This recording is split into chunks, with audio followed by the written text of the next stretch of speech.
আসসালামু আলাইকুম। আপনাদের সবাইকে স্বাগতম জানাচ্ছি মনিস কুকিং আর্টে। আজকে আমি আপনাদের সাথে শেয়ার করব অনেক পুষ্টিকর ও মজাদার সজনে পাতার ভর্তা রেসিপি। সজনে পাতা একটা সুপার ফুড। এটা বিভিন্নভাবে খাওয়া যায়, তবে সজনে পাতার ভর্তাটা আমার কাছে বেশি পছন্দের। সজনে পাতার গুণাগুণ বলে শেষ করা যাবে না। বিশেষ করে এটা ডায়াবেটিস ও হাইপারটেনশন নিয়ন্ত্রণে গুরুত্বপূর্ণ ভূমিকা পালন করে। আর কথা না বাড়িয়ে চলে যাই মূল রেসিপিতে। এখানে আমি ভর্তা করার জন্য কিছু সজনে পাতা বেছে ধুয়ে নিয়েছি, আর নিয়েছি কিছু কাঁঠালের বিচি। বিচিগুলো আমি কেটে ধুয়ে নিয়েছি। এবার আমি চুলায় একটা প্যান বসিয়েছি। তারপর সেখানে দিব 1/3 কাপ রান্নার তেল। তেলটা গরম হলে সেখানে দিব হাফ কাপ পেঁয়াজ কুচি। পেঁয়াজ কুচিটাকে আমি একটু সফট করে ভেজে নিব। তারপর এখানে দিব কিছু খোসা ছাড়ানো রসুনের কোয়া আর 10-12টা কাঁচামরিচ।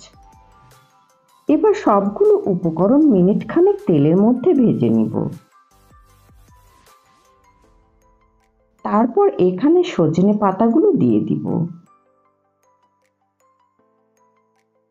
সবগুলো সজনে পাতা দেওয়া হয়ে গেলে এখানে আমি কাঁঠালের বিচিগুলো দিয়ে দিব। তারপর দিব হাফ চা চামচ লবণ ও সামান্য হলুদ। এবার সবগুলো উপকরণ ভালো করে মিশিয়ে নিব। তারপর পাতাটা ভালো করে সিদ্ধ হবার জন্য কিছু পানি দিয়ে দিব। এবার একটু নেড়েচেড়ে ঢাকনা দিয়ে ঢেকে দিব। ফিরে এসেছি 15 মিনিট পর। এর মাঝে আমি কয়েকবার ঢাকনা খুলে এগুলো একটু নেড়েচেড়ে দিয়েছি। আপনারা দেখতে পাচ্ছেন সজনে পাতার পানিটা শুকিয়ে গিয়েছে, আর সজনে পাতা আর কাঁঠালের বিচিটা খুব ভালো করে সিদ্ধ হয়ে গিয়েছে। এবার আমি এগুলোকে একটু ভাজা ভাজা করে নেব।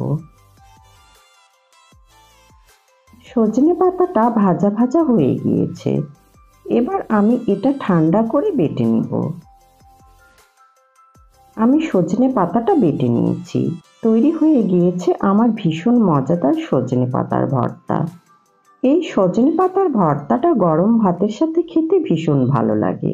আমার রেসিপিটা যদি ভালো লেগে থাকে প্লিজ একটা লাইক করবেন, আর এরকম মজার মজার রেসিপি পেতে আমার চ্যানেলটা সাবস্ক্রাইব করবেন, আর আমার পেজটা ফলো করবেন। আপনার সবাই ভালো থাকবেন। আল্লাহ হাফেজ।